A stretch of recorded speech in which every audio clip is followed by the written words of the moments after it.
ഇന്ന് നമുക്ക് അടിപൊളി കാടമുട്ട റോസ്റ്റ് ഉണ്ടാക്കി വെക്കാം. വരും. കാടമുട്ട പുഴുങ്ങാനിട്ടിട്ടുണ്ട്. അത് തിളക്കട്ടെ, ബാക്കി കാര്യങ്ങൾ നോക്കാം. അപ്പോൾ ഇതിലേക്ക് ഉപയോഗിക്കുന്ന ഇൻഗ്രീഡിയൻസ് സവാള, കുറച്ച് തക്കാളി, അതുപോലെ തന്നെ വേപ്പിൻ്റെ ഇല, കുറച്ച് പച്ചമുളക്. ചട്ടിയിൽ അല്പം വെളിച്ചെണ്ണ വെച്ചിട്ടുണ്ട്.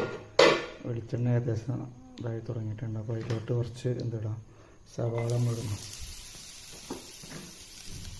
സവാള വാടി തുടങ്ങിയിട്ടുണ്ട്. അപ്പോൾ അതിലോട്ട് കുറച്ച് ഉപ്പ് ആഡ് ചെയ്ത് കൊടുക്കാം.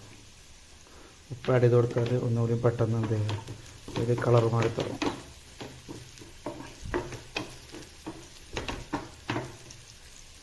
ഏകദേശം ഒരു ബ്രൗൺ കളറായിട്ടുണ്ട്. അപ്പോൾ അതിലോട്ട് നമുക്ക് കുറച്ച് പച്ചമുളക് ആഡ് ചെയ്യാം. അതുപോലെ തന്നെ വെട്ടിയിട്ട തക്കാളിയും എന്ത് ചെയ്യാം, ആഡ് ചെയ്ത് കൊടുക്കാം.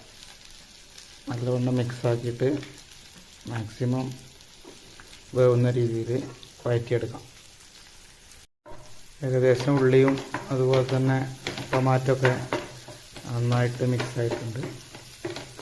അപ്പോൾ അതിലോട്ട് കുറച്ച് മസാലകൾ ഇട്ട് കൊടുക്കാം. നമുക്ക് മസാലകൾ ഇപ്പോൾ 3 മിക്സാക്കി ഞാൻ വെച്ചിട്ടുണ്ട്. കുരുമുളക്, അതുപോലെ തന്നെ മുളക് പൊടി, കുറച്ച് മഞ്ഞൾപ്പൊടി, ഇത് 3 മിക്സാക്കി ഇട്ട് കൊടുത്തിട്ട് നന്നായി ഒന്നുകൂടെ വഴറ്റിയെടുക്കാം.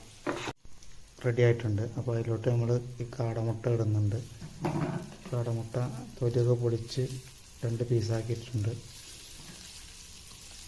അതുപോലെ തന്നെ അതിൻ്റെ കൂടെ തന്നെ കറിവേപ്പില ലാസ്റ്റ് മിക്സ് ചെയ്യാണ്. പിന്നെ കുറച്ച് സവാള, അങ്ങനെ പച്ചവിട, ജസ്റ്റ് ടേസ്റ്റ് കൂടാൻ വേണ്ടിയിട്ടാണ്. അങ്ങനെ എന്നിട്ട് ജസ്റ്റ് ഒന്ന് മൊത്തത്തിൽ നോക്കി കൊടുക്കണം. നമ്മളെ കാടമുട്ട റോസ്റ്റ് റെഡി ആയിട്ടുണ്ട്. ഓക്കെ, വീഡിയോ ഇഷ്ടപ്പെട്ടാൽ കൂടെ കൂടിക്കോളി. ഓക്കെ.